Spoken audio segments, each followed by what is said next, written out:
Hola a todos, bienvenidos a una nueva sesión en Práctica Test. Hoy revisamos los principios de la conducción, el segundo tema del libro de nuevo conductor, uno de los dos temas más extensos, junto con normas de circulación. Entonces, si uno lo piensa bien, principios de la conducción enfocado en el vehículo, funcionamiento del vehículo, un poco de mecánica, y normas de circulación, las señales de tránsito, el lenguaje en las vías. Son los dos grandes temas que siempre han estado en los libros de preparación para conductores. Entonces son muy intensos. Vamos a ver de qué se trata estos principios de la conducción en el libro El Nuevo Conductor. Se divide en tres partes. Lo primero es que vamos a hablar del funcionamiento del automóvil, los nombres, los conceptos de sus principales elementos y sus principales sistemas. Luego encontraremos los principios de las y leyes físicas, ¿cierto? Principios y leyes físicas que nos van a explicar algunos fundamentos sobre la energía, el movimiento y la fuerza. Y finalmente hablaremos de la seguridad pasiva. La seguridad pasiva es aquella que minimiza las consecuencias de un accidente de tránsito. Entonces, funcionamiento del automóvil, energía y leyes físicas y seguridad pasiva. Comenzamos. Para poder comprender o para facilitar la comprensión respecto a estos temas que para algunos pueden ser muy ajenos, tal vez nunca lo han escuchado, nosotros hacemos lo siguiente, hacemos una comparación, un parangón entre el vehículo, una creación, ¿cierto? Un invento, una innovación en la historia, un medio de transporte, con el cuerpo humano. ¿Por qué hacemos esta comparación? Porque el cuerpo humano tiene elementos principales y sistemas para su funcionamiento y el vehículo también, ¿ya? Por supuesto, el cuerpo humano es mucho más complejo. Entonces, comencemos. En esa comparación, ¿a qué equivale el motor del vehículo? Equivale al corazón. ¿Hay vehículo sin motor? No. Puede cambiar la energía que utiliza, ¿cierto? El cómo genera la energía, pero finalmente debe tener motor, esa fuerza motriz, esta parte del vehículo, que en cierto sentido puede tener algún parecido, ¿bien? Con el corazón humano, ¿cierto? Porque trabaja generando energía. En el cuerpo humano estamos hablando de palpitar, ¿cierto? Aquí estamos hablando de girar a partir de explosiones controladas, generadas a través de la combustión. O sea, se inyecta el combustible, se genera esta explosión controlada para que libere energía. Y esa energía de movimiento, con los pistones, ¿cierto? Después se transforma en energía de movimiento circular. Y de ahí en adelante, todo lo que sale del motor es energía de movimiento circular, en distintas formas y se va transmitiendo hasta que finalmente llega a las ruedas para lograr el giro, ¿cierto? Entonces, corazón del vehículo, el motor. Por eso el motor debe estar en muy buenas condiciones. Debe tener un buen mantenimiento. Igual que el aceite que usamos nosotros, ¿cierto? Debe, en los alimentos me refiero, debe usar un buen aceite, el aceite indicado para este motor, que funciona dentro del motor en las piezas móviles. ¿Bien? Y por lo tanto no se debe escapar el aceite. Bien, tener una filtración de aceite es grave, es algo gravísimo, ¿ya? Entonces vamos a ver ahora los distintos sistemas del vehículo y encontraremos el sistema de lubricación, lo que yo acabo de nombrar, ¿bien? Este lubricante, aceite, ¿ya? Que hay que utilizar el que indica el fabricante respecto a las características y respecto también al cambio, a los 5.000, a los 10.000 o cuándo se cambia, según lo que indique el fabricante. Luego, sistema de refrigeración, encargado de mantener una temperatura equilibrada en el vehículo. Bien, se llama refrigeración porque trabaja enfriando, pero la idea no es llegar a refrigerar necesariamente. Para esto se utiliza líquido congelante, líquido con anticongelante, líquido refrigerante con anticongelante. También ojalá puede ser lo que recomienda el fabricante, pero también hay unos genéricos. Escape. Por el escape, sistema de escape, que representamos todos en el tubo de escape, se liberan elementos del proceso, de este proceso que dijimos de combustión, que no se lograron transformar en energía, o que son residuos de esta transformación en energía, a través de partículas y micropartículas que son liberadas al medio ambiente y es lo más contaminante de toda esta historia. Bien, y eso se hace a través del escape. Sistema de combustible, desde el estanque hasta la inyección en el motor. Todo ese sistema es el sistema de almacenaje y de transporte del combustible para entregárselo al motor y poder funcionar. Combustible. Y finalmente, sistema eléctrico. Si lo comparamos con el cuerpo humano, todos los anteriores tienen sentido. Y el sistema eléctrico tendría que ser algo similar a nuestro sistema nervioso, ¿cierto? Sistema nervioso, la neurosinapsis, muy parecido, ¿bien? En el vehículo muchos sistemas funcionan gracias al sistema eléctrico, ¿bien? El sistema eléctrico desde el encendido hasta poder identificar una falla en el tablero que nos indique el vehículo. Todo ello gracias al sistema eléctrico. Entonces, preguntas. ¿Cada cuánto se debe cambiar el aceite? Vamos en el chat. ¿Quién puede contestar? ¿Cada cuánto se cambia el aceite?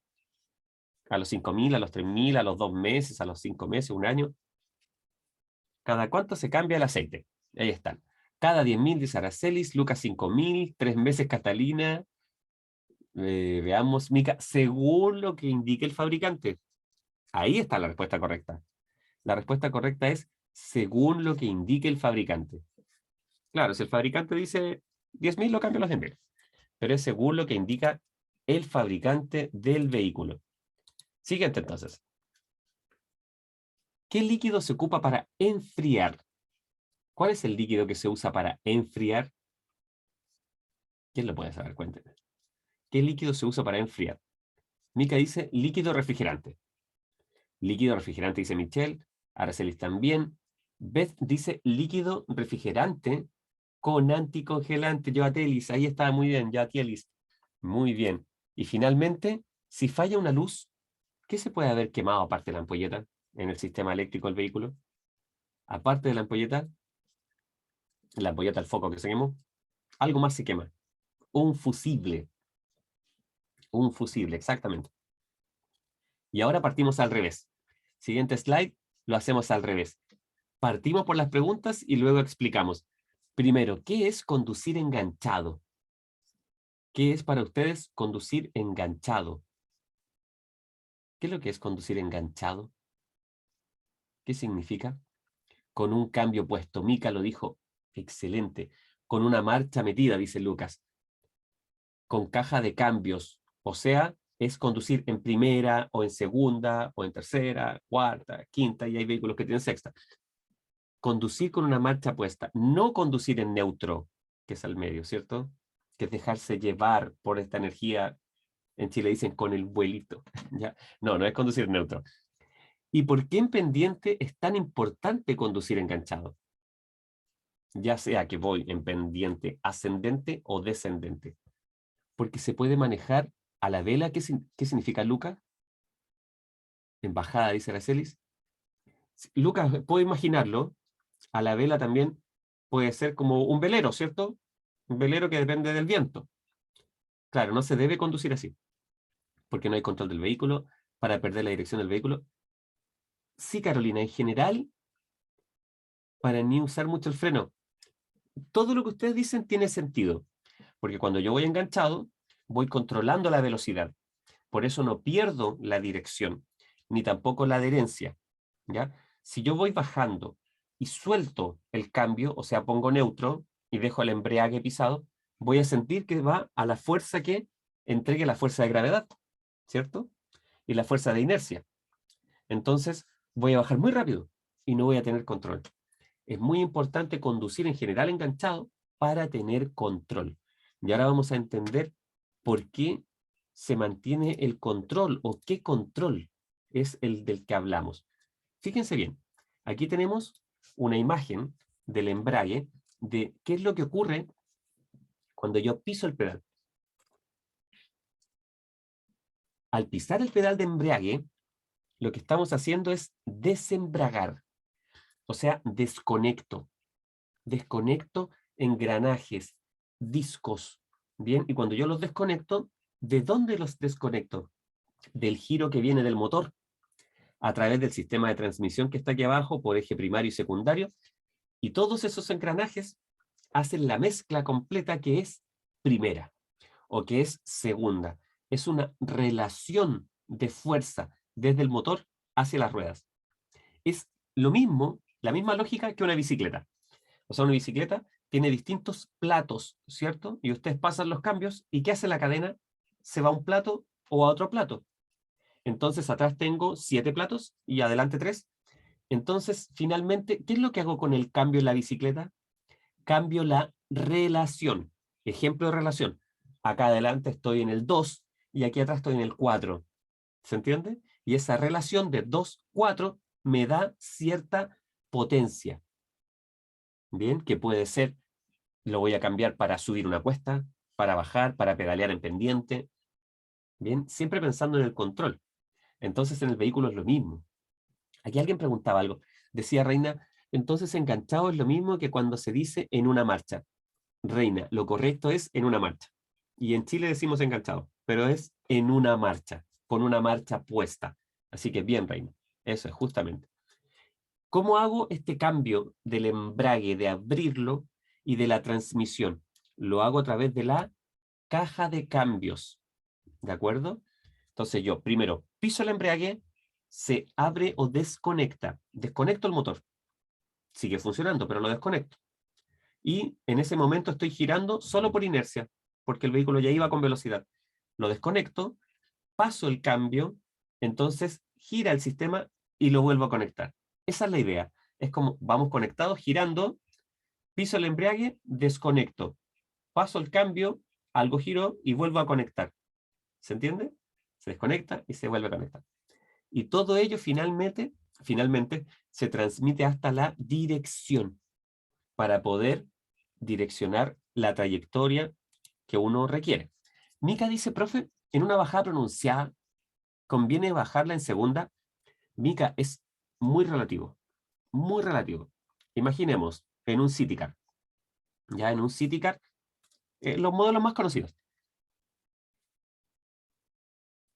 Depende cuánto pese, primer punto, ¿ya?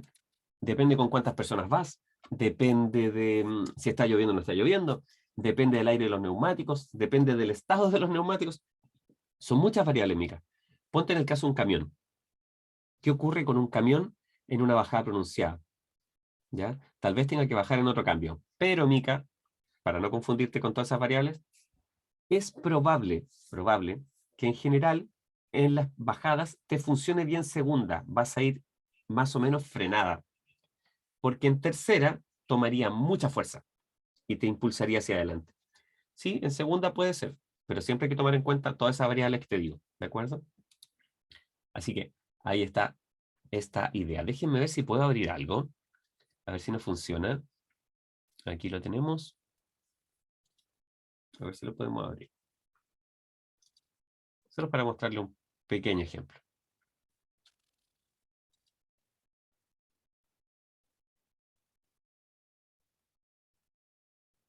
Bien, veamos.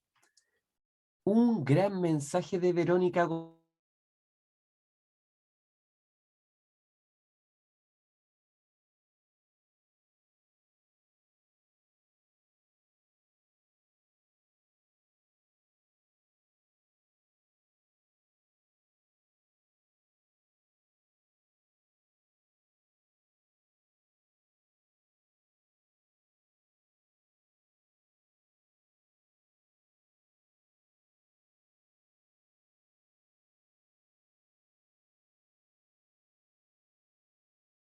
González. No están. Quería comentarles que hoy por fin, ahí está, felicitaciones, Verónica.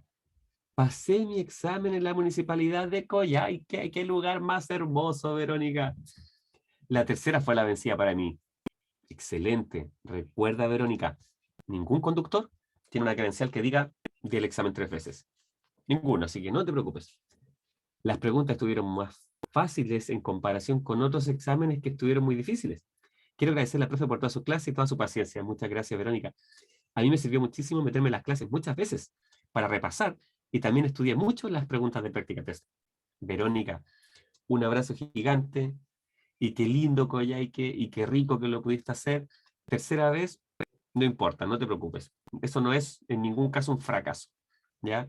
Porque lo lograste, que es lo más importante y como conductores, no importa cuántas veces hayamos dado el examen. De hecho, creo que es muy probable, Verónica, que tú sepas mucho más que algunas personas que lo pasan a la primera, porque tú has repasado, repasado, repasado. Ya has acumulado conocimientos. Así que te felicito, Verónica. Muy, muy bien. Felicitaciones. Muy, muy bien.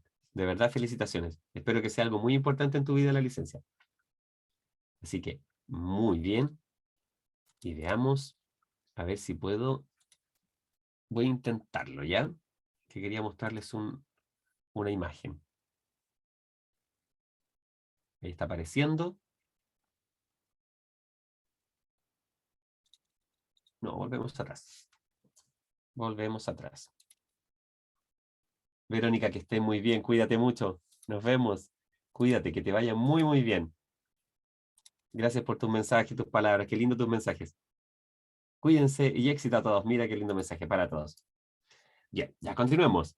Con esa energía tan positiva que nos dio Verónica, vamos ahora a analizar estos elementos que se llaman sistemas o elementos de confort y seguridad. ¿Por qué seguridad y confort? ¿Por qué estas dos palabras unidas van de la mano? La seguridad con la comodidad. Si probablemente en general podríamos relacionarlo al revés. Tal vez la seguridad en general puede ser incomodidad. ¿Se entiende? Si lo pusiéramos en otros ejemplos de la vida. Seguridad a veces puede ser incomodidad. En este caso, no significa que la seguridad sea comodidad, sino que significa que están relacionadas. ¿Cuál es la relación de la seguridad con el confort o la comodidad? Primero, el sistema de amortiguación, bien, está encargado de minimizar las irregularidades de la calzada, o sea, de los caminos, ¿cierto? Y transmitir el menos movimiento o variación posible al habitáculo del vehículo. Dicho en términos simples, evitar que el vehículo se mueva tanto. ¿Se entiende? Hay personas que dicen cuando se suben a un auto nuevo, oh, era suavecito, refiriéndose a que, a pesar de que hay irregularidades en el terreno, en la calzada, dentro del habitáculo no se mueve tanto, se busca esa estabilidad. ¿Por qué se busca esa estabilidad? Porque si un conductor, aunque no vaya con otras personas, conduce y tiene mucho movimiento, tiene mucha incomodidad, va a tener fatiga. Y la fatiga produce estrés. Y el estrés produce que las personas no manejen bien. ¿Se entiende? Por eso es tan importante este sistema. Luego tenemos los frenos. Frenos. Los frenos son seguridad activa. ¿Qué significa seguridad activa? ¿Cómo estás, Wilmer? Seguridad activa es la seguridad con la que evito un accidente. Entonces yo freno, si los frenos funcionan bien, estoy evitando un accidente. Seguridad activa. ¿De acuerdo? Esa es la importancia de los frenos. Neumáticos. Y aquí tenemos todo un mundo con los neumáticos, que lo vamos a marcar de inmediato. Bien, aquí lo voy a marcar con estas líneas para que ustedes lo puedan ver. Primer punto de los neumáticos. ¿Qué profundidad mínima e ideal deben tener estos surcos, estos dibujos? ¿Cuál es la profundidad mínima y la profundidad ideal? ¿Lo saben ustedes? 1,6 mica mínimo, muy bien. Y lo ideal, que tenga alrededor de unos, ¿cuántos? Cuéntenme. 3 milímetros, muy bien. 1,6 es lo mínimo y lo ideal es 3. ¿De acuerdo? Eso es. Ahora, ¿cuál es la finalidad de estos dibujos que tienen distintas direcciones, miren, y terminan así hacia afuera? Pasan de una línea a otra, de un surco a otro y salen. ¿Cuál es la finalidad de esas líneas, de esos dibujos? Expulsar el agua, nos dice Cintia. O sea, literalmente, cuando está lloviendo, sacar el agua. Por eso ustedes van a ver siempre que el agua salta de esta manera de los neumáticos, ¿cierto? Cuando un neumático pasa, uno cree que es solo porque el neumático aplasta el agua. No, es porque en el contacto con la calzada, el neumático a través de estos dibujos y surcos está botando el agua. La idea es sacar la mayor cantidad de agua para que ojalá el neumático llegue lo más cercano a la calzada, evitando esta agua. Porque si tenemos una capa de agua, ¿qué efecto se provoca cuando hay una capa de agua en la calzada? Cuando parezca un espejo, Mica, excelente, el aquaplaning, que en el fondo es deslizarme sobre una capa de agua, porque esa agua impide que el neumático tenga una buena adherencia. Sumado a neumáticos que estén en malas condiciones, con mayor razón, ¿cierto? Entonces, las luces blancas o amarillas en la parte delantera, con luces reflectantes, o sea, con luces de viraje, luces de estacionamiento, luces altas y luces bajas. Luces traseras, muchas más luces que las delanteras, luces fijas, viene saliendo la municipalidad Vilmer, vamos a ver el tiro. Y luces blancas de retroceso, luces intermitentes para luces de viraje, ¿cierto? Luces de retroceso blancas, ya las dijimos, luces rojas fijas. Y vamos a ver lo que nos cuenta Vilmer. Vilmer Argenis nos dice, profe, vengo saliendo de la municipalidad y gracias a Dios me fue bien, 34 de 35, presente en la municipalidad de Rancagua. Y bueno, a todos ustedes y buena experiencia como profesor, muy buenas explicaciones, muchas gracias. Mi experiencia en la prueba es leer muy bien. El tiempo es de 45 minutos. Eso es súper suficiente. La terminé en 32 minutos exactos. Mira, 32 minutos y tuviste 34, 35. Te pasaste, Vilmer. Excelente, Vilmer. Ahí en Rancagua. Un abrazo gigante, Vilmer. Nos alegramos muchísimo. Participaste mucho de las sesiones, así que espero que te hayan servido. Veo que sí, y nos alegramos muchísimo por ti. Un abrazo gigante. Lucas dice, profe, ¿por qué las LED no son permitidas si ayudan a mejor visual? Ya, ahí Lucas, estás haciendo una pregunta y una afirmación. ¿Quién dice que ayudan a una mejor visual? Ya, lo primero. Pero lo que pasa, Lucas, yo lo entiendo. Tú te refieres a que las luces LED nos dan una iluminación que da contornos más claros, que más potentes, ¿cierto?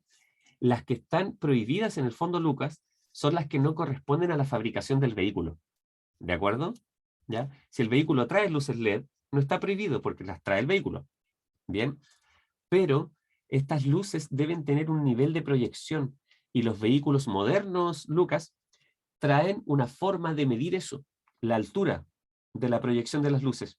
Y te vas a encontrar, Lucas, en las vías con personas que tú dudas si llevan luces altas o llevan luces bajas, porque no han calibrado la altura de la luz. Ocurre con muchas suburban, con vehículos más grandes, ¿cierto? Si tú vas en un auto, te vas a dar cuenta que hay luces que llegan justo a tu espejo retrovisor como si llevara luces altas. Y en realidad las luces deben enfocarse hacia abajo y las altas hacia arriba, obviamente. Entonces, sí, por eso yo digo luces blancas o amarillas. Las blancas son las LED, ¿ya? Así que depende de la fabricación. Dilmer, felicitaciones, felicitaciones.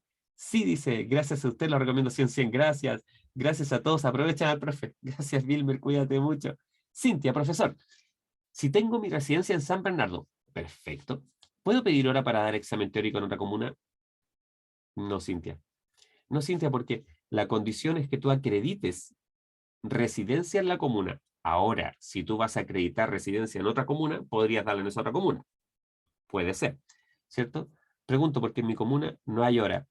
Claro, Cintia, tendrías que tener una forma de acreditar residencia en otra comuna, porque es en tu comuna de residencia. Profe, pero las luces LED son muy molestas cuando están en el frente, completamente, Carolina. A mí me molestan muchísimo, ¿ya? Pero el problema, Carolina, es por la proyección, sobre todo cuando las tienen hacia arriba, sin ser luces altas, porque los conductores, en general en los autos modernos, no las revisan.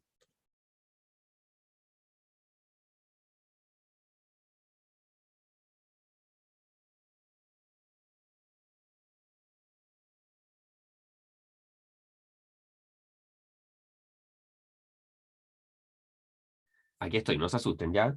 Siempre que desaparezca es un estornudo mientras la imagen siga ahí, así que no se asusten. Sí, lo vi en un auto un amigo, claro, era un C1N, dice Lucas. Claro, eso pasa, es un tema las luces, y se van a encontrar cada vez más con luces LED en general, que vienen de fábrica los vehículos. Pero insisto, hay personas que no hacen este ajuste de las luces que traen los vehículos modernos. ¿Bien? Es un modelo Lucas. Sí, me imagino Lucas. Es una marca. Es que no quiero nombrarla porque si no nos están pagando publicidad, ¿cómo? Ya, ¿listos? Vamos entonces. Espejos. Aquí jugamos a complete la oración. Los espejos deben estar, 2 puntos, y ustedes me dicen cómo deben estar. Sí, Lucas, no te preocupes. Limpios, Mica, bien, buen punto. Deben estar limpios, bien, Carolina. ¿Qué más? Limpios, sí, algo más. Aparte de limpios. Buenos, sí, Lucas, o sea, buen funcionamiento. Ajustados, Mica, muy bien. Limpios y ajustados. Y en buen estado, por supuesto, ¿cierto? O sea, limpios, ajustados y en buen estado. ¿Qué significa esto? Que en un día de lluvia yo debiera, ¿cierto? Preocuparme de limpiarlos, porque eso lo tendría que hacer de manera manual, porque en general los vehículos traen solamente limpia parabrisas en la parte delantera. Entonces los espejos yo los podría limpiar antes de subir al vehículo. ¿Ya? Muy importante ahí con los vehículos. El mío se cayó y tengo una wincha aisladora, dice Lucas. Ya, entonces preguntas, ¿qué presión deben tener los neumáticos? Presión, o sea, ¿cuánto aire le debo echar a los neumáticos? ¿Quién lo sabe? ¿Qué presión? La presión se mide en PSI y puede ser bien, Mica, 30, 33 o lo que sea, pero es lo que indica el fabricante. Bien, Lucas, muy bien. Es lo que indica el fabricante. ¿Qué profundidad deben tener? Ya lo dijimos, mínimo 1,6, ideal 3, ¿cierto? ¿Y cómo deben estar los espejos? Limpios y bien ajustados, ¿cierto? Eso es de esa manera. Déjenme ir acá y pasamos a la siguiente. Ahí está, lo tenemos. Entonces, borramos los dibujos. Se nos van estos dibujitos. Se fueron.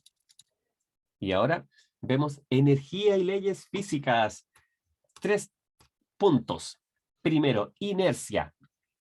¿Qué ocurre con la inercia? ¿Qué es la famosa inercia? Aquí les voy a mostrar. Aquí está. La inercia es la fuerza que entregamos a una masa, a un cuerpo, a un objeto. Entregamos esa energía desde una fuente de energía. Entonces, ejemplo, el más simple, toman un rodamiento, una bola, un balón, una pelota, como ustedes quieran, y ustedes la lanzan. Ese elemento, solo ahí, en un lugar, no tiene energía por sí mismo a menos que yo le entregue energía y la lance. Uno puede creer siempre relacionar la energía con el calor. Uno va a decir, entregarle energía es como entregarle calor. No, no solo eso. Si yo tomo un objeto y lo lanzo, le estoy entregando energía. Y el objeto por sí mismo no puede moverse. Entonces ese objeto inerte, por eso se llama inercia, se va a mover hasta donde llegó con la energía que yo le entregué. ¿Se entendió hasta ahí? Si alguien me dice, profe, pero ¿cómo yo transmito energía? ¿De dónde viene mi energía? ¿De dónde usted saca la fuerza? ¿De las calorías? ¿De los alimentos? Entonces pensemos en ese ejemplo. Alimentación, sistema cuerpo humano, ¿cierto? Entrego energía. Eso hacemos. Energía a través de la fuerza. Vamos al vehículo. Combustible, sistema de combustión. Entrego energía. ¿A quién? A las ruedas, ¿cierto? Y de esta manera yo podría poner neutro y el vehículo seguiría avanzando. Entonces en las curvas nosotros vamos a tender a ir recto, porque la inercia tiene esa característica, el movimiento único, rectilíneo, se va recto, después de que yo lanzo algo, los cuerpos estamos impulsados hacia adelante en un vehículo. Por eso el cinturón de seguridad, porque si frena de golpe el vehículo, ¿qué pasa con los cuerpos? Nos vamos hacia adelante. Tratamos de continuar en línea recta. Entonces, ¿qué pasa en las curvas?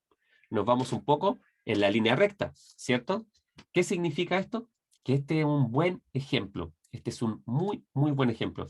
El ciclista, con la alimentación, que es el combustible, generó energía y la transmitió como fuerza a la bicicleta, pedaleando.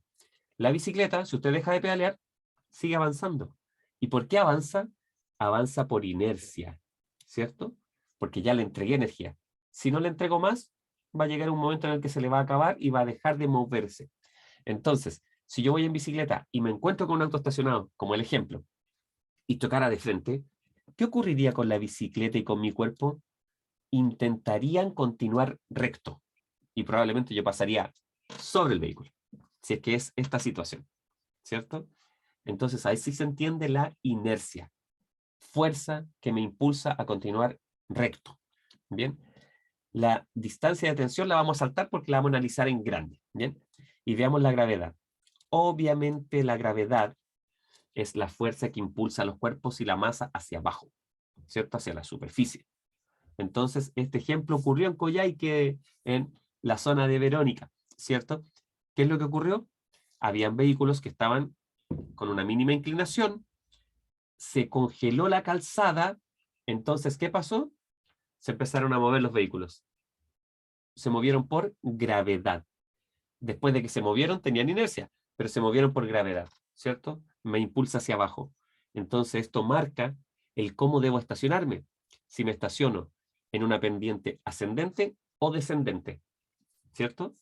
Entonces, les digo al tiro eso porque eso es muy, muy importante. Fíjense bien. Vamos a hacer el ejemplo, ¿ya? Aquí hay una calzada. Aquí tenemos una línea divisoria. Imaginemos que se puede estacionar, ¿ya? Si se puede estacionar, vamos a poner un vehículo estacionado. Este lado debería ir hacia arriba. Este lado va a ir hacia arriba. Lo voy a explicar porque es necesario, miren. Este vehículo rojo está estacionado mirando hacia arriba, en el fondo. Y el vehículo verde hacia abajo, ¿ya? Les voy a marcar la direccionalidad. El vehículo verde va hacia abajo, el rojo hacia arriba. Estacionados. Entonces, lo primero que debería pensar es que lo que voy a hacer es en contra de esta fuerza de gravedad. Entonces, si el vehículo verde está estacionado en pendiente descendente, o sea, mirando hacia abajo, yo lo podría estacionar enganchado en reversa, ¿cierto? Las ruedas de atrás van rectas, estas ruedas van rectas, pero las ruedas delanteras, si el vehículo, por cualquier motivo, por un temblor, un terremoto, lo que fuere, empieza a moverse, y yo tengo las ruedas rectas acá adelante, ¿qué va a pasar? Voy a permitir que el vehículo siga bajando. En cambio, ¿qué es lo que debería hacer? Debería poner sus ruedas inclinadas hacia la cuneta, hacia la solera, hacia el costado, para que en caso de que se mueva el vehículo, se quede enganchado ahí, ¿ya? Ahora, estacionado en pendiente ascendente, ¿ya? Que estoy mirando hacia arriba, ¿cierto? ¿Qué es lo que podría hacer? Aquí estaba mirando hacia abajo, y aquí enganché en reversa. Aquí hacia arriba, para que no se caiga, ¿cierto? Aquí es al revés. Porque aquí, fíjense bien, si estoy mirando hacia arriba, enganchado en primera. Excelente, Eduardo. Engancharía en primera, y ahora miro hacia la calzada, ¿por qué? Porque si me caigo, ¿hacia dónde caería el vehículo? También caería hacia abajo, por la gravedad. Entonces, si lo tengo en la dirección hacia la calzada, ¿qué es lo que ocurriría con el vehículo si se moviera en esa dirección, de esas líneas? Se iría hacia la cuneta también. Para eso está pensado. ¿Se entendió? ¿Sí? Ya. Espero que sí, porque está lleno de flechas, dibujos y líneas. ¿Ya? Pero es para que también supiéramos eso. Voy a devolverme solo con algunas cosas de acá. Bien. Algunos de estos elementos, hasta sacar esa carretera de ahí, esa calle, se va a la calle. ¿Listo? Y aquí vamos a ver si nos quedaba alguna pregunta o algo. No, nos vamos de inmediato a la distancia de detención. Cuando vamos avanzando en el vehículo, nosotros medimos la distancia en tiempo o el tiempo en distancias, ¿cierto? Y eso es la velocidad. Entonces decimos siempre, vamos a 60 kilómetros por hora, que significa que en una hora recorremos 60 kilómetros si nos mantenemos esa velocidad, ¿cierto? Entonces, kilómetros por hora. Si yo hiciera un cálculo para minimizar eso, ¿cierto? Eso cuesta calcular, ¿cierto, Aracelis? Piensa lo siguiente, Aracelis. Una medida grande de tiempo es una hora, ¿cierto? Una medida grande de distancia es kilómetro. Pensemos ahora en una medida, Catalina, más pequeñito. A todo esto no te había saludado, pero ahora veo tu segundo apellido. Cata, no me digas que eres la Cata que yo conozco. Dime por favor si eres tú. No te puedo creer, Catita. Voy a saludar un segundo a Catita. Catita, te mando un abrazo gigante. Qué rico que estás aquí. Qué bueno. ¿Cómo estuvo Sigrid? Un abrazo, Catita. Qué bueno. Ojalá todo esto te sirva para pasar el examen. ¿Ya? Igualmente, te mandamos muchos cariños. Le voy a contar a alguien especial y seguro que mañana te va a mandar saludos. Qué rico, Catita. Entonces, Si yo pienso en esta medida grande, en tiempo, 1 hora. Si pienso en una medida pequeña en tiempo, 1 segundo. Si pienso en una medida grande en distancias, 1 kilómetro. Y si pienso en una medida pequeña en distancias, 1 metro. Entonces aquí en el fondo, la lógica que hay detrás es no pensar en kilómetros por hora, porque uno no va a frenar y terminar, si estoy en Santiago, terminar de frenar en Rancagua, ¿cierto? Sino que es una distancia más breve. Y eso significa que vamos a tratar de entender cuánto avanza el vehículo por segundo, cuántos metros avanza en cada segundo. Bien, entonces para poder entender todo este enredo, porque de verdad es un poquito complicado, vamos a hacer el siguiente ejercicio. Vamos a imaginar que este vehículo, el del ejemplo, se está trasladando a 70 kilómetros por hora. ¿De acuerdo? 70 kilómetros por hora. Entonces, a 70 kilómetros por hora, vamos a tener que hacer 3 cálculos a esos 70 kilómetros por hora. El primer cálculo es lo que se demora el conductor en reaccionar, que es una distancia, que es antes de frenar. O sea, el conductor, ¿qué hace para reaccionar? Cuando ustedes estén, seguramente ustedes ya han frenado de golpe en las prácticas, ¿cierto? Uno, mira un problema, como conductor percibe una dificultad a través de la vista, mira, piensa y luego pisa el pedal. Uno va a decir, ¿tan lento todo eso, profe? No, en realidad pasa en 1 segundo, aproximado, en un conductor experimentado. 1 segundo. 1 segundo, desde que va conduciendo, ve un problema, mira, piensa, pisa el pedal, 1 segundo. Y uno dice, ¿eso está bien? Buen tiempo, ¿cierto? Pero el problema, ¿cuál es? Es que el vehículo avanzó ese segundo una distancia X, depende de la velocidad a la que iba. Después de calcular esa distancia, que es la distancia de reacción, viene la distancia de frenado. O sea, el sistema del vehículo, sistema de frenos funcionando, se demora en lograr detener las ruedas por completo y detener el movimiento del automóvil. Y esa demora va en relación a la cantidad de velocidad que lleve, ¿cierto? Y finalmente sumamos estas dos distancias y nos va a dar la distancia de detención. Entonces se los voy a escribir, por supuesto, para que quede claro, porque uno tiene que ir descubriendo esto. Entonces la primera distancia es la reacción, ¿de acuerdo? Ahí está la R. La segunda es la de frenado y la última es la detención total. Esto es detención, voy a poner para que se entienda que es otra. Entonces, ¿cómo calculo la distancia de reacción? Este segundo, las dos se calculan con un factor aproximado. Bien, siempre les cuento que tengo escrito el artículo por si alguien quiere saber por qué 3, por qué 5, por qué no 3,4. Se multiplica por 3 caros, súper bien. Entonces yo digo, distancia de reacción.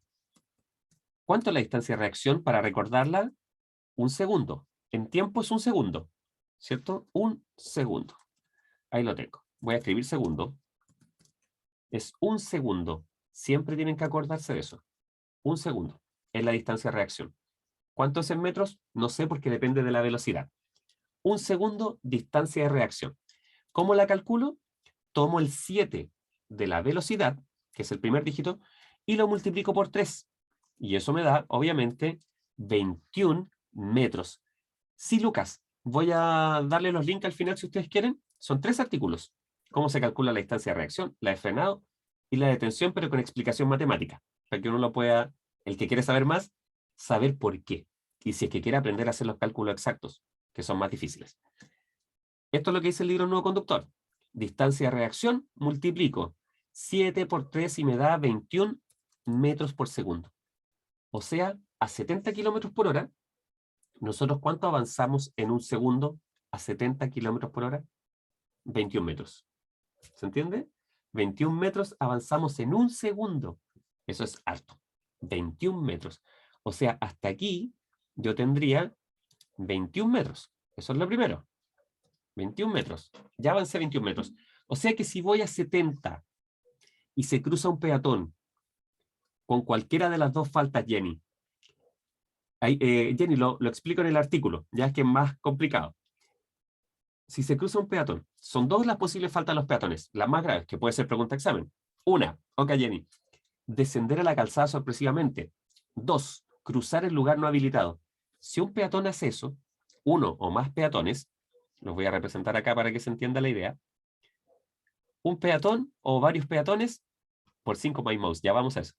Se cruza delante mío, yo voy a 70 kilómetros por hora y se cruza a 10 metros. Yo lo veo a 10 metros. Voy a 70 kilómetros por hora, un peatón entra en la autopista o en la calle a 70, o sea, a 10 metros. No alcanzo a frenar. Totalmente no alcanzo a frenar. O sea, no alcanzo, porque yo me demoro 21 metros solo en reaccionar. Continuemos entonces con la segunda distancia, que es la de frenado. ¿De acuerdo? Entonces ahora, la distancia de frenado. ¿Quién reacciona? El conductor. ¿Quién frena finalmente? El vehículo, los sistemas del vehículo, ¿cierto? Entonces la distancia de frenado se calcula tomando nuevamente el 7 de los 70 kilómetros por hora, el primer dígito de la velocidad, y multiplicándolo por 5 esta vez. Y 7 por 5 me va a dar 35, ¿cierto? Entonces acá tengo 35 metros más que avanzó el vehículo. Entonces, ahí ya tengo los 35 metros. Yo sumo 21 más 35 y me va a dar la distancia de detención. Entonces yo anoto distancia de detención y voy a exagerarlo, total. O sea, todo lo que se demoró el vehículo en detener. ¿Y cuánto es eso? Ustedes ya lo sacaron, ¿cierto? 21 más 35 son 56 en total, ¿o no? ¿Lo tenemos? 56 metros. ¿Llegamos hasta ahí? ¿Sí? ¿Lo tenemos o no lo tenemos? ¿Está bien? 35, 20, 45, 55, 56. Estamos bien. Entonces, aquí lo marcamos nuevamente. La distancia de reacción, que es esa que está aquí, me dio 21 metros. O sea, hasta acá el vehículo avanzó mientras yo miré, pensé y pisé el pedal. Luego, la distancia de frenado, que es lo que se demoró el vehículo en detener las ruedas, es hasta acá, que fueron 35 metros más. De ahí hasta acá, 35 metros más. Y finalmente, la distancia de detención, que es la suma de las anteriores, es desde el inicio hasta el final, que me dio en total 56 metros. Ahí está. ¿Lo tenemos? ¿Sí? ¿Muchas dudas? Angie, profesor, y en el examen, ¿cómo se disfraza esta pregunta? Porque me imagino que no se pregunta directamente cuál es la distancia de reacción. Ah, Angie, muy bien. Buena pregunta. Pregunta, sí. Veamos primero a Angie. Angie, te pueden preguntar muchas cosas desde acá.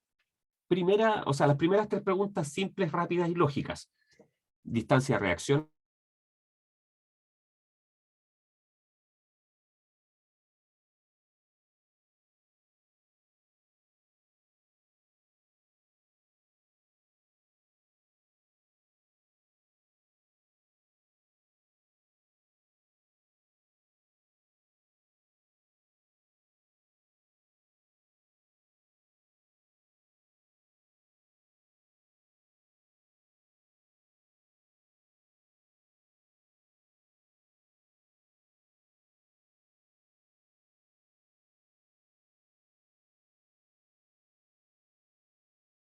Distancia de...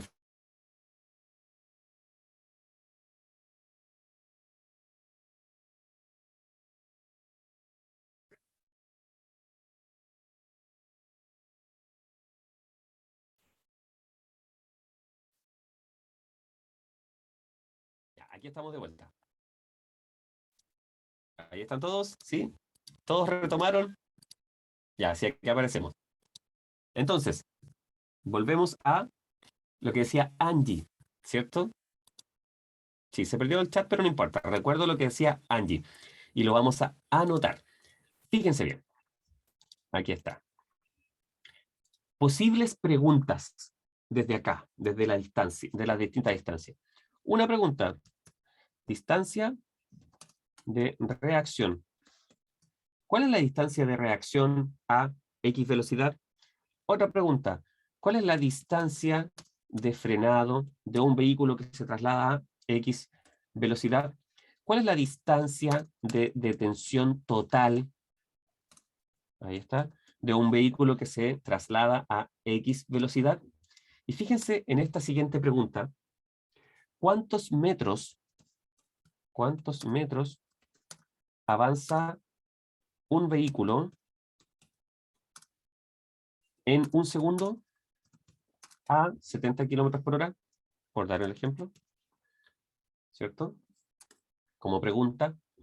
O sea, ¿cuánto avanza un vehículo en un segundo? ¿Se dan cuenta que ya no me están preguntando distancia de reacción ni distancia de frenado? ¿Qué debería hacer yo para sacar el cálculo de cuánto avanza un vehículo en un segundo? Tendría que ir a hacer el cálculo de la reacción, que es en un segundo, ¿cierto? Entonces ahí yo digo 7 por 3, 21, y ahí debería ser 21 aprox. Bien Aracelis, ¿o no? Mira, lo voy a separar. Sé que está un poquito enredado. Aquí. Ahí lo separé. ¿Ya? Entonces mira, preguntas posibles de lo lógico y lo inicial. ¿Cuál es la distancia de reacción? ¿Cuál es la distancia de frenado? ¿Cuál es la distancia de tensión? Eso es lo que me pueden preguntar rápido. Pero si me preguntaran, Uberlinda, ¿cuántos metros avanza un vehículo en un segundo a 70 kilómetros por hora? Es otra pregunta, ¿cierto? ¿Cómo calculo yo eso? Digo 7 por 3. ¿Por qué ocupo el 3? Porque el 3 es de la reacción, ¿cierto? Ahí yo multiplico por 3. Entonces ocupo el 3. Ahora, si me preguntaran, ¿a cuántos metros de distancia debe ir un vehículo de otro? Uno podría decir, tiene que ir a 3 segundos. Entonces 70 kilómetros por hora, que eran 21, lo multiplico por 3, me da 63. A esa distancia debería ir. Y con lluvia, ¿quién lo dijo? Con lluvia lo dice Ángel. Dice, a veces, ¿cuánto es la distancia de frenadas con lluvia? Pero primero, ¿a qué distancia debo conducir con lluvia? ¿A qué distancia debo conducir de otros vehículos cuando llueve? Al doble. Así se dice, al doble debo conducir de otros vehículos, al doble de lo normal. Esa es la respuesta, esa es la frase en el fondo. Bien, más que calcularlo en metros. Se puede calcular en metros, pero es más complicado. ¿Ya? ¿Listos hasta ahí? ¿Sí? Ya, de esto va a salir harto durante estas semanas. Vamos a tener que hablar harto. Al final, recuérdenme, los 3 artículos. Les voy a dar los links de los 3 artículos para aquellos que tengan una inquietud matemática más profunda. ¿Bien, Angie? Perfecto. Entonces, nos queda ahora la seguridad pasiva. Recuerden que pasivo o primario, que es lo inicial, ¿cierto? Es la seguridad que minimiza las consecuencias de un accidente.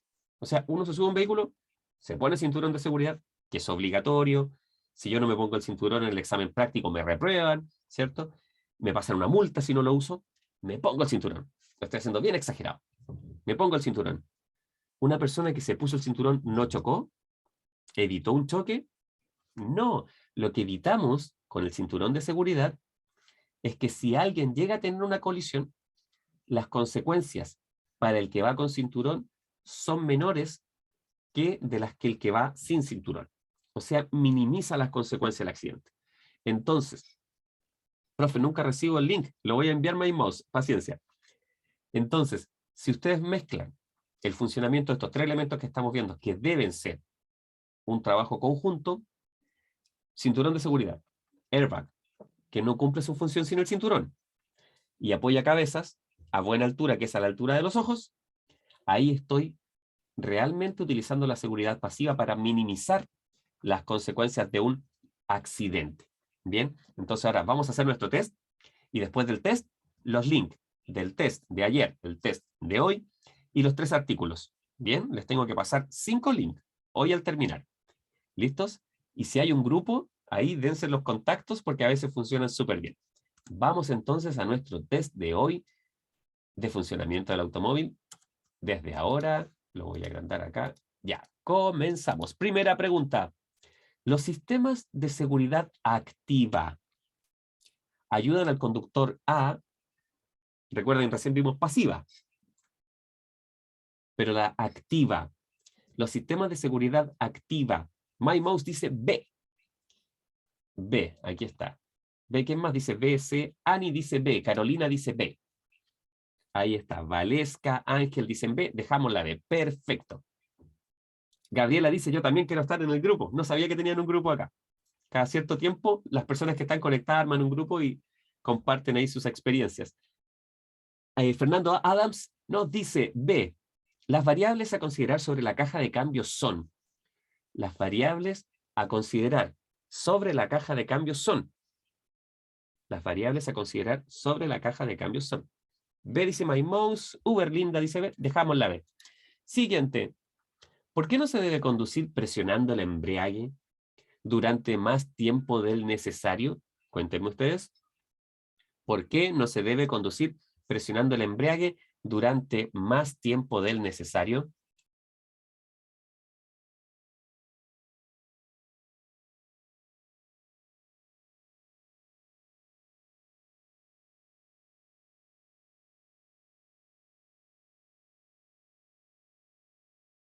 Veamos.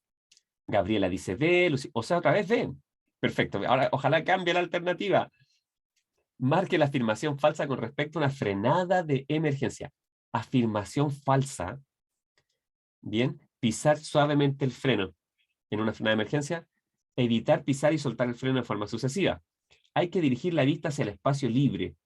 Si las ruedas se bloquean, o sea, carencia de freno a veces, disminuir la presión sobre el pedal. Ah, dicen ustedes. Pisar suavemente el freno. Maimos dice A. Ani dice A. Aracelis. 5, vamos. ¿Cuál de estos líquidos, en caso de estar en un nivel bajo, podría causar un accidente? O sea, en el mantenimiento del vehículo, si uno de estos líquidos está a nivel bajo. Carolina dice A. Fernando dice A. ¿Quién más? Uberlinda y Eduardo dicen A. El líquido de freno. Con líquido de freno bajo se puede causar un accidente. ¿Cuál de las siguientes frases es verdadera respecto a la caja de cambios? Respecto a la caja de cambios. ¿Cuál frase es verdadera? Respecto a la caja de cambios. A, dice Joatielis y Ani. En los vehículos automáticos no hay pedal de embrague. Siguiente. Un conductor con experiencia demora alrededor de, es muy obvio, aquí sin plural, en reaccionar para frenar. O sea, ¿cuánto nos demoramos en reaccionar para frenar? Nos demoramos un segundo, perfecto. Entonces así podemos calcular cuánto avanza un vehículo en un segundo. ¿Cómo se debe comprobar el nivel de aceite del motor? ¿Cómo compruebo el nivel de aceite del motor? ¿Con el motor detenido, parado? ¿Con el motor en marcha? ¿Con el vehículo levemente inclinado? Carolina, Fernando dicen A, con el motor detenido o parado. Siguiente. Suponga que usted, y aquí vienen las preguntas de distancia, va a 90 kilómetros por hora aproximadamente. ¿Qué distancia recorrerá su vehículo desde el momento en que se percata? Se percata, o sea, ve, percibe un peligro a través de su visión, se percata de un peligro, ¿cierto? Que hay más adelante y comienza a frenar. Y aquí me están diciendo B, unos 27 metros. Beth dice A, Carolina dice B. Joatielis y Gabriela dicen B. Ya, ahora les voy a hacer otra pregunta sobre esta misma. Porque dice por 3 Fernando. Aquí, ¿por qué distancia me están preguntando? Me están preguntando por distancia de reacción, de frenado o de detención. ¿Cuál de las tres? Carolina dice reacción.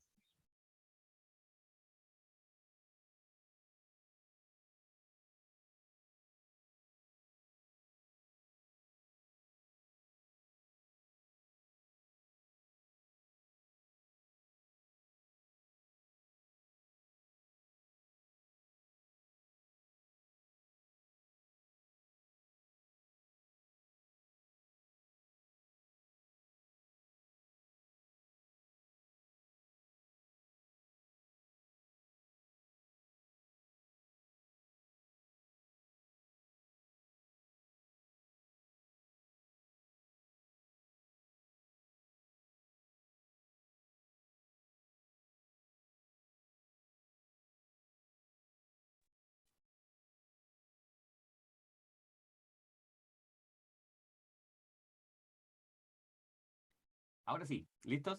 Si el alternador de un vehículo no carga, ¿qué pasa? Si el alternador de un vehículo no carga, ¿qué pasa? Veamos. B, Ani, Cintia. Araceli dice A. Aracelis, Valesca dice B, Carolina dice B. Se descarga la batería. Eso dijo la mayoría. Perfecto. ¿Cómo puede usted estimar la distancia en metros que recorre su vehículo en un segundo? ¿Recuerdan? ¿Cómo puedo estimarlo? Multiplicando por 3, por 8, por 5. Y ahí voy a tener la respuesta A, Aracelis y Yotelis, multiplicando por 3. Bien. ¿Qué significa esta luz de advertencia en el panel de instrumentos? ¿Qué significa esta luz de advertencia en el panel de instrumentos? Luces altas, freno de mano puesto, luces neblineras, intermitentes.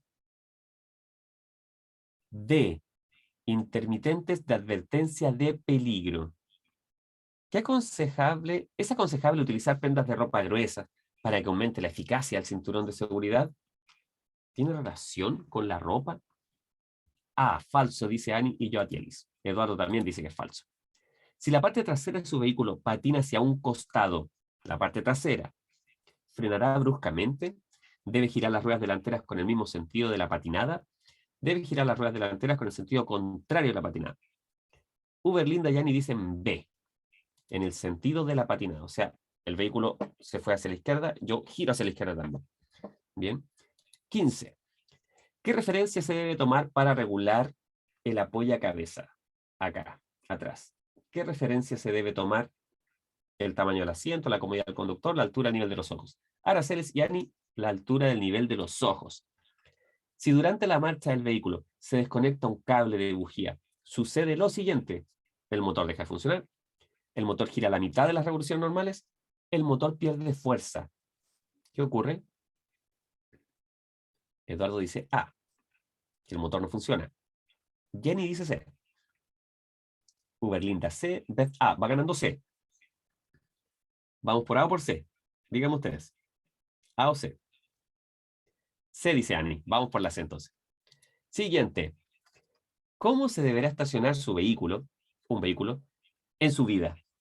Que está mirando hacia arriba en el fondo, ¿cierto? La misma calle puede estar mirando hacia abajo, pero en su vida. En marcha retroceso, con ruedas traseras hacia la calzada, con ruedas delanteras hacia la calzada. Yo a Tielis dice con ruedas hacia la cuneta y está en su vida. C, dice con ruedas delanteras hacia la calzada. Y ahí está diciendo la mayoría. Ruedas delanteras hacia la calzada. 18. Circulando con viento con el vehículo, se detecta que el motor se sobrecalienta. Esto puede deberse a, ¿qué puede haber ocurrido? Batería con baja carga. Catalina dice C.